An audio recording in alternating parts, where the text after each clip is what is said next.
قەیسەری کەرکووک هێشتا سیمای کەرکووکی جارانە. ئەم شارە بە مێژووە دوور و درێژەکەیەوە لەم سەدەیەشدا خۆی پیشان دەدا.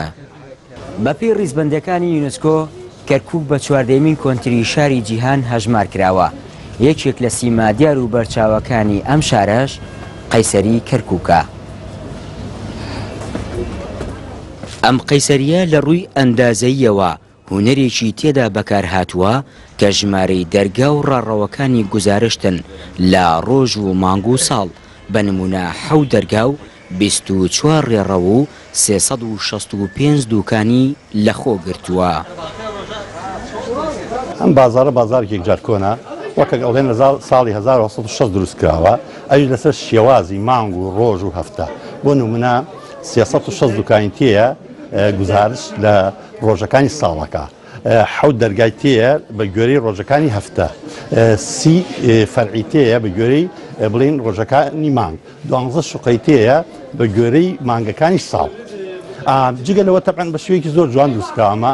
ئەبین 2 دەرگای تێ یەک ئەلەو دەرگایانە لەگەڵ ڕۆژهەڵاتن استقبالێکە ئەمەی پشتۆمان مەسەن لە مەغریبە بڵێن چۆن ئەڵاوی خۆرەکاتەوە.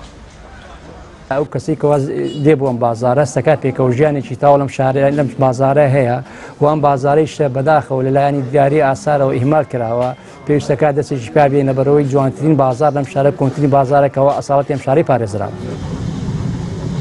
کەرکووک وێڕای نەوتەکەی لە تەلارسازیدا خاوەنی هونەرێکی بەرزی تەلارسازی و نەخش و نیگار بوو.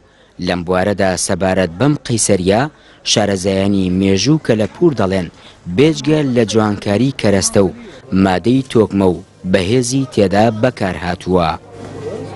بینای قەیسەری کۆنتترین بازاری شاری کەرکووکە کە تا ئێستا ماوە بەو شێوازەی چونکە بە شێوازێک دروستکراوە بڕوانەکەم هەروە بە ئاسانی تێک بچێت بە شێوازێک دروستکراوە لەگەڵ هەموو کشهەوایەکە دەگونجێت. بۆ نمونە لە هاوینە فێنک و ساردە لە زستاندا گەرمە. بێرەوە لە ڕێ ئەم کەناڵە و داواکارم پەرە بدەن بەو قەیسەری کەرکووکە بۆ بینایەک چونکە بینایەکە خاوەن مێژووە بینایەکە ئەتوان بڵێن لە زێر بە نرخترە لە ئەڵماس بە نرخترە.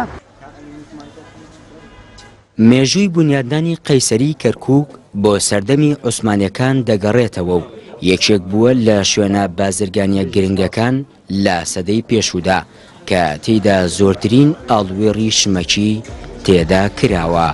دەریا کامەران NR